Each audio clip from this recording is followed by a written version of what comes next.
Hello दोस्तों, तो आज की इस वीडियो में आपको हम बताने वाले हैं मोस्ट इंपॉर्टेंट क्वेश्चन। देखिए क्वेश्चन तो बहुत सारा दिया है, ठीक है, बट जो मोस्ट इंपॉर्टेंट क्वेश्चन है सेमेस्टर 1 FIUGP सेमेस्टर 1, जिसका सेशन 23 से 27 है, विनोबा भावे यूनिवर्सिटी और भी सारी यूनिवर्सिटी के लिए इंपॉर्टेंट है, ठीक है।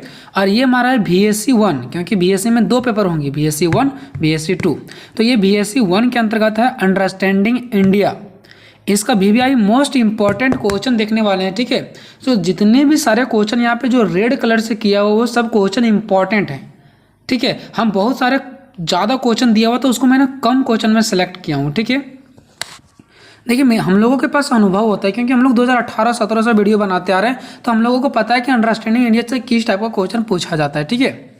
तो देखिए हमारे पास पहला जो क्वेश्चन है वो ये है, हड़प्पा सभ्यता की उत्पत्ति एवं विस्तार पर प्रकाश डालना। ये भी मोस्ट इंपॉर्टेंट क्वेश्चन है।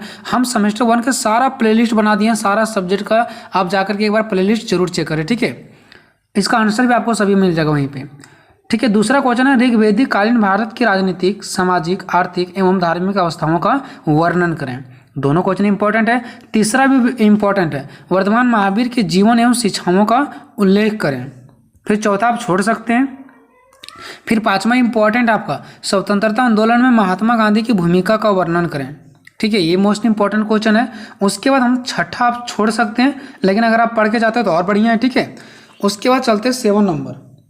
7 नंबर में है कि बिरसा आंदोलन पर संक्षिप्त निबंध लिखें। जो बिरसा आंदोलन है इस पर आपको क्या करना है, संक्षिप्त निबंध लिखना है। क्वेश्चन नंबर 8, भारतीय संविधान की प्रस्तावना के महत्व एवं मुख्य सिद्धांतों का वर्णन करें, ठीक है। तो हमारा 8वां नंबर में बताना भारतीय के संविधान के प्रस्तावना के बारे में, इसका मुख्य महत्व और इसका क्या सिद्धांत के बारे में, ठीक है। चलते हैं क्वेश्चन नंबर 9 की ओर। तो 9 में है कि भारतीय संविधान की प्रमुख विशेषताओं का वर्णन करें। देखिए भारतीय संविधान की चाहे एक प्रस्तावना आ जाए, चाहे भारतीय संविधान की एक विशेषता आ जाए, या तो फिर आपका आ सकता है भारतीय संविधान के मौलिक अधिकारों से आप क्या समझते हैं, और भारतीय संविधान में मौलिक अधिकारों का वर्णन करें। तो 3 चीज, ये जो तीनों आपको दिख रहे हैं इनमें से कोई एक आ सकता है, लेकिन हम ये नहीं कह सकते हैं कि प्रस्तावना से ही आ सकता है, चाहे तो विशेषता से या तो फिर मौलिक अधिकारों से। लेकिन मैं इतना जरूर बोलूंगा कि आप प्रस्तावना को पढ़ लीजिए और मौलिक अधिकारों को पढ़ लीजिए, ठीक है। अगर भारतीय संविधान की प्रमुख विशेषता दे देता है तो उसमें आपको प्रस्तावना डाल देना और मौलिक अधिकार वाला, इसी से आपका 4-5 पेज हो जाएगा। तो आप 8वां और 10वां पढ़ के जाइए, और अगर 9वां आ जाएगा बाय द वे, ठीक है, अगर बाय द वे अगर 9वां दे देता है तो 8वां और 10वां जो पढ़ करके जाओगे वही आपको डाल देना है 9वां में, ठीक है। 11वां क्वेश्चन भी इंपॉर्टेंट है, महात्मा गांधी के अहिंसा संबंधित विचारों का वर्णन करें, ठीक है।